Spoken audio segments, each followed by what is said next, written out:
Chào các bạn, hôm nay chúng tôi muốn chia sẻ đến với các bạn một cái đề tài có liên quan đến những cái người mà mới định cư ở bên Mỹ này đó, thì cuộc sống của họ như thế nào.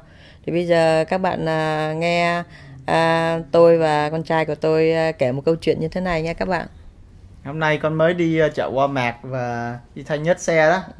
Thì con có gặp một cái ông này, ông mới từ Việt Nam qua. Chắc cũng qua được 2-3 tháng rồi đó. Mới qua được 2-3 tháng rồi hả? Thì mới có bằng lái xe thôi, cho nên hôm nay đi thay nhớt xe với một ông bạn chở đi thay nhớt xe, tại vì tiếng Anh cũng hạn chế, mới qua thì cũng hạn chế, cho nên là không có biết là vào thay nhớt xe thì phải làm những thủ tục gì phải không? Đúng rồi, làm ở đâu, làm thủ tục gì như thế nào thì vẫn có cần sự giúp đỡ. Đúng rồi, mà ông có được cái bằng lái xe là ông cũng may lắm rồi đấy. Tại vì ông mới từ Việt Nam qua, mà nếu tiếng Anh không rành thì để thi được một cái bằng lái xe cũng là chầy chật lắm đấy. Cũng phải học những cái câu hỏi bằng tiếng Anh, rồi khi mà mình đi thi bằng lái xe thì cái người mà chấm mình có đậu hay rớt á, họ hoàn toàn điều khiển mình, bắt mình điều khiển và ra lệnh bằng tiếng Anh không à. Cho nên ông mà đậu được cái bằng lái xe bằng tiếng Anh là ông cũng giỏi rồi đấy. Đúng rồi. Có được cái bằng lái xe rồi thì mới chắc chân được chút. Không có bằng lái xe thì giống như người cụt chân vậy. Ông đi đâu được hết. Mà cái mỗi lần đi đâu cũng bắt người ta phải chờ đợi, phải nhờ vả người ta hết.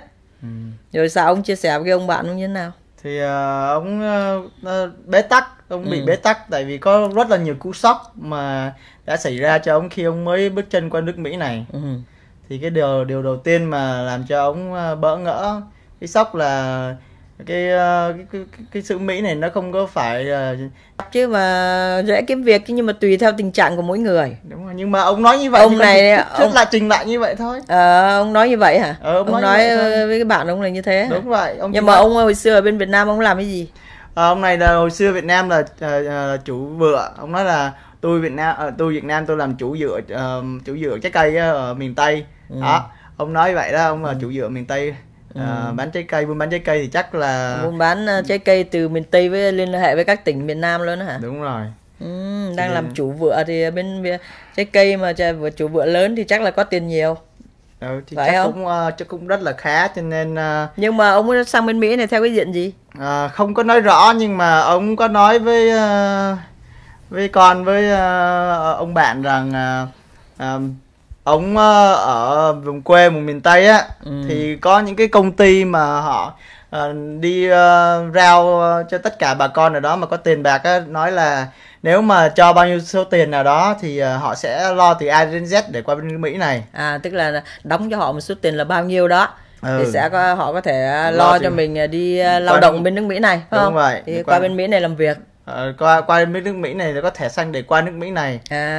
Thì bà con thì đại đa số ở miền Tây người ta đã biết hết rồi, tại người ta cũng coi phim và đọc báo, chứ người ta không phải là người ta bà con dưới quê hồi xưa, mà bà con dưới quê bây giờ rất là khôn và thông minh, người ta biết hết.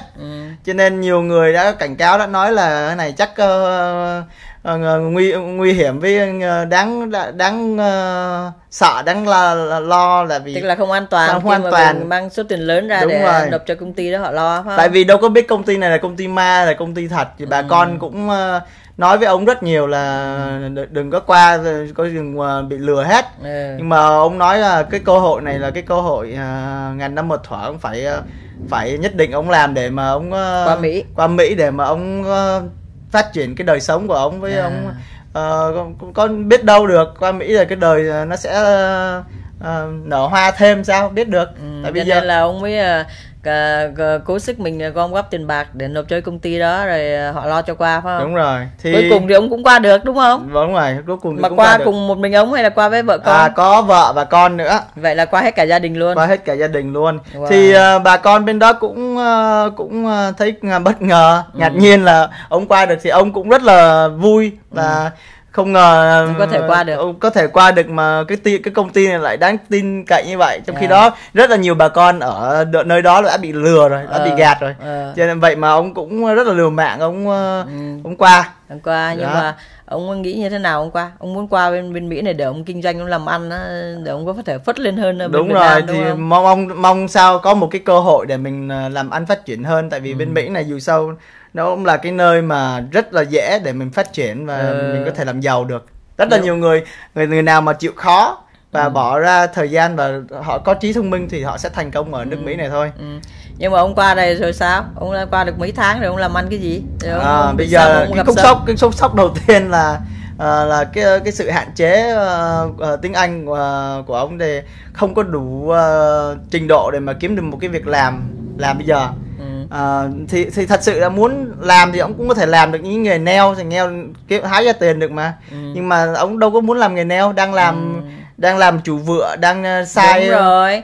Đang làm chủ vựa có quá nhiều tiền, có quyền uy trong tay. Quyền uy đầy trong tay. Người ta nói là ho ra bạc khạc ra tiền. Rồi và nói đâu thì sẽ có người nghe đó. Đúng vậy. Chẳng hạn như bên Việt Nam đang làm chủ thì bây giờ sang bên này đâu có chịu đi làm công cho người ta. Đúng rồi. Đang làm ông chủ toàn là ra lệnh cho người ta thôi, thì sang bên Mỹ này không có muốn làm công cho ai, không có muốn phải nghe lệnh ai hết. Đó là một cái điều khó khăn trở ngại của ông. Đúng rồi.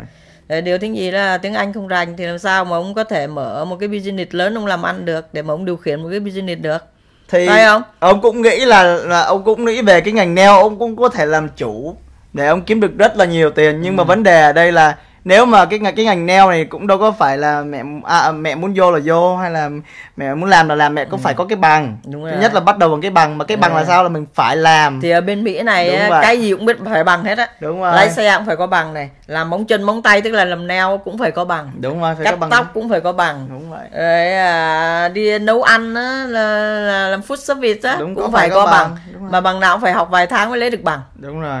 Bởi vậy cho nên cũng là một cái trở ngại cho ông. Nhưng mà con không biết là ông có muốn đi cái ngành nghề đó hay không. Nhưng mà hiện tại là mấy tháng rồi chưa có kiếm được việc làm, mà cũng không muốn vào cái bây giờ cái tình trạng của ông, mẹ biết ông bị sốc là vì sao? Bởi vì ông bên Việt Nam ông đang giàu có tiền bạc nhiều. Đúng rồi. Ông làm chủ, thì sang bên này á, ông nếu muốn phát triển hơn, tức là ông cũng vẫn muốn làm chủ và vẫn muốn là giàu theo cái kiểu mà mình ra lệnh cho người ta. Cho nên không muốn làm những công việc mà phải cúi mình hạ mình xuống để mà nghe người ta chỉ bảo, nghe người ta dạy, nghe người ta ra lệnh sai mình. Thì đó là một trong những khó khăn của những người mà bên Việt Nam đã giàu đi sang bên Mỹ. Phải làm những cái nghề mà nghèo khó, khổ sở để mà kiếm tiền. Thế còn những người bên Việt Nam mà họ không giàu, họ nghèo á, mà họ sang được đến bên Mỹ này thì họ có thể làm bất cứ công việc gì. Từ cái làm hầu bàn cho đến làm bồi bếp, cắt cỏ, rồi làm móng chân móng tay, làm bất cứ thứ gì họ có thể kiếm ra tiền để họ sinh sống hàng ngày. Và họ coi những công việc đó là những công việc mà họ trong tầm tay với của họ, họ có khả năng làm, và họ sẽ sinh sống bằng cái nghề đó, cho nên họ làm một cách vui vẻ, không bị bế tắc, không bị sốc, không bị gì cả. Còn ông này thì lại khác. Ở Việt Nam giàu có, làm chủ, qua bên này cũng muốn làm chủ nhưng không đủ trình độ khả năng, không đủ các điều kiện để mà làm chủ, để mà vươn lên được. Cho nên đây là một trong những cái bế tắc, một trong những cái khó khăn gây ra cái cú sốc cho ông. Ông buồn lắm. Rất là buồn. Thì đương nhiên là tùy theo tình trạng của mỗi người thôi. Bên Việt Nam giàu hay nghèo, và sang bên Mỹ này có đủ trình độ để thích ứng với cái nền văn hóa xã hội của Mỹ không? Thì cho nên ông đó là một trong những yếu tố mẹ nghĩ là khiến cho ông sốc và buồn nhiều. Ông còn trẻ, không phải già, mới biết 40 mấy tuổi thôi đã là chủ vợ rồi, cho nên rất là trẻ. Trẻ như vậy, thế nhưng mà vì gặp về một cái yếu tố khác biệt về văn hóa cũng như về trình độ, cũng như là về cái cách sống. Bên Việt Nam giàu sang bên Mỹ nghèo thì người ta sẽ cảm thấy khổ. Còn những người bên Việt Nam mà nghèo sang bên Mỹ này, họ được làm những công việc như vậy, họ cảm thấy sung sướng hạnh phúc, họ không thấy khổ gì cả. Đó, và rất là nhiều nghề cho họ có thể lựa chọn, không? Ông này thì lại rất là khó lựa chọn.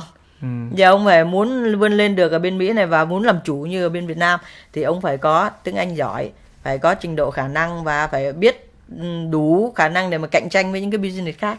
Thì ông mới có thể lên được. Phải biết đường đi nước bước ở bên Mỹ này như thế nào, có người thân như thế nào, chứ không có người thân mà. Đúng rồi, cho nên ông mới gặp sốc là như vậy. Đúng rồi. Ông có sốc vậy mỗi vậy thôi hả, hay ông có sốc gì nữa? Cái sốc thứ hai là cái văn hóa bên Mỹ này nó khác ở Việt Nam. Văn hóa bên Mỹ này phụ nữ là nhất. Phụ nữ là được ưu tiên mọi mặt hết. Cho nên vợ của ông thì ở Việt Nam ngoan như bụt, mà qua bên đây thì hoàn toàn thay đổi, không còn như xưa nữa. Theo ông kể, ông quá là buồn chán đi. Tại vì hồi đúng xưa, rồi, ông thất vọng não nề là đúng rồi. Thì hồi xưa thì hai vợ chồng đâu có cãi lộn gì đâu, nói sao mà vợ làm y chang làm vậy, nấu nướng rồi dạy con, không có than phiền, không làm gì hết. Mà qua bên đây là leo lên đầu ngồi, muốn leo đây nó mọc sừng. Tội, rất là tội nghiệp ông kể mà con thấy ông tội nghiệp. Tại vì ông người miền Nam, ông giọng ông nghe con thấy là quá là tội nghiệp luôn đó. Ông kể sao mà con vợ giờ nó không có như xưa nữa. Nó cứ ngồi lên đầu, nó nói làm sao phải làm vậy chứ mình không có nói gì được nó nữa lắm. Bên Việt Nam mình thì là mình làm chủ mà, thì mình có tiền bạc trong tay, mình nói gì vợ con chẳng nghe. Thế sang bây giờ không làm chủ nữa, sang bên Mỹ giờ không làm chủ nữa. Mà tiền bạc thì cũng cứ từ nó bay biến đi mất. Rồi cái nền văn hóa Mỹ này nó lại tôn trọng người phụ nữ. Thế cho nên ông đâu có phải là giống như cái thánh phán ở bên Việt Nam thì cứ ra lệnh cho vợ, còn sang bên Mỹ này thì đâu còn được cái quyền đó nữa. Thứ nhất, thứ nhì nữa là vợ con ông mới chắc có lẽ là cũng thuộc vào cái tiếp người mà có lòng dạ hay thay đổi. Ở bên Việt Nam thì khác, sang bên Mỹ lại khác. Thế cho nên là mình lựa chọn một người vợ thì người nào mà hên thì gặp được cái người vợ có lương tâm, có đạo đức, họ có sự thủy chung trong tình cảm, trong tình yêu thì mình là cái người hạnh phúc nhất. Không bao giờ họ thay đổi cả, ngay cả khi mà đau ốm bệnh hoạn cũng như khi nghèo đói họ đều thủy chung một mực với mình, đều yêu thương mình, thì là một cái điều tốt. Nhưng mà cũng có những người rất là xui, gặp vào những người vợ mà lòng dạ thay đổi, thì theo không gian thời gian họ sẽ thay đổi nhiều hay ít, và có nhiều khi thay đổi đó một lúc 360 độ luôn. Thì cái người mà bị gặp phải những người vợ như vậy rất là bị sốc, rất là đau khổ buồn chán. Có những người đau khổ buồn chán đến nỗi họ không còn muốn sống nữa. Hay là có những người gặp vào cái tình trạng bế tắc như vậy họ có thể điên lên. Thì ông này cũng là một trong những người mà gặp phải cái tình trạng đó đó, phải không? Thì nói chung là ông quen được theo ý của ông rồi, chứ ông có nghĩ là bên Mỹ này chưa ra tay đánh vợ hay là cái gì đó, vợ bị vợ hâm dọa là gọi police hay là hỏi police rồi, gọi cảnh sát đến rồi. Cho nên ông nhiều khi ông bực ông chỉ la lên thôi, ông cũng bị hâm dọa nữa. Đúng ông bị hâm dọa là gọi police đến bắt bây giờ đó. Đúng là rồi. Ông phải im ông nghe thôi chứ làm sao giờ. Tại vì mẹ biết cái điều này ở nước Mỹ này là nếu mà người đàn bà đã gọi police rồi đó là họ hoàn toàn tin người đàn bà, không bao giờ họ tin cái người đàn ông hết. Đúng rồi. Cho nên họ hâm dọa như vậy là phải có sợ, có lý do đó. Thế cho nên là ông bây giờ nó thất vọng não nề khi mà từ Việt Nam chuyển qua Mỹ, tưởng là cuộc đời sẽ lên hương, đã nở hoa đấy. Nhưng mà nó lại gặp phải những cái khó khăn trắc trở cả về đường tình cảm, tình duyên, đến cái cuộc sống bôn ba bên ngoài. Nên là ông đau khổ là vậy thôi. Bây giờ cái tình trạng là đang không có việc làm, vợ con thì đối xử với mình như vậy. Còn tiền thì bây giờ cứ xài dần từ từ, tại vì đã qua được bên Mỹ này là phải có tiền lo cho bản thân mình. Tại vì không có quốc tịch Mỹ, không có thẻ xanh thì không có thể nào mà xin được trợ cấp Mỹ được. Đó, cho nên là coi như ông chỉ vào Mỹ là theo cái diện là có visa nhập cảnh thôi. Mà nếu mà ông ở bên Mỹ trong cái thời hạn mà 5 năm mà ông không có phát triển được cái dự án của ông, cái việc công việc kinh doanh làm ăn của ông, thì ông bị mất visa hay sao? Không, cái đó nếu mà ông qua bằng cái dạng E2 là E2 á, tiếng Việt Nam là E2 á, thì phải đầu tư 750.000 đến tầm 2 triệu đồng minimum là tối thiểu đó. Thì mới có thể qua bằng cái diện đó được.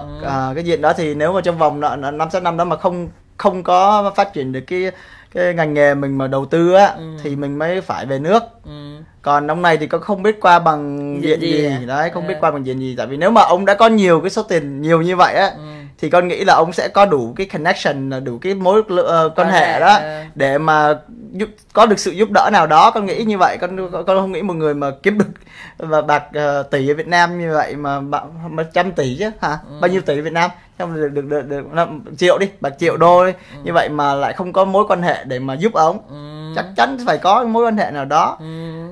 Thì cái này con không biết, tại vì người ta chỉ đưa một mối tiền thôi. Cái ông này thì mình cũng chưa biết tình trạng của ông như thế nào, không biết ông qua Mỹ theo diện gì. Thì mình chỉ kể lên đây để cho tất cả mọi người cùng biết về một số những cái mảnh đời mà khi mà vừa một số những cái sinh hoạt của những cái người mà vừa mới định cư tại Mỹ thôi. Thì mình sẽ hẹn gặp lại tất cả mọi người trong một video kế tiếp. Chúng tôi sẽ nói rõ hơn về tất cả những cái diện mà có thể qua Mỹ này. Theo cái diện có thể đi qua Mỹ này bằng cách nào. Xin visa đó các bạn. Xin visa và xin thẻ xanh qua Mỹ này như thế nào. Thì video kế tiếp chúng tôi sẽ nói với các bạn nhé.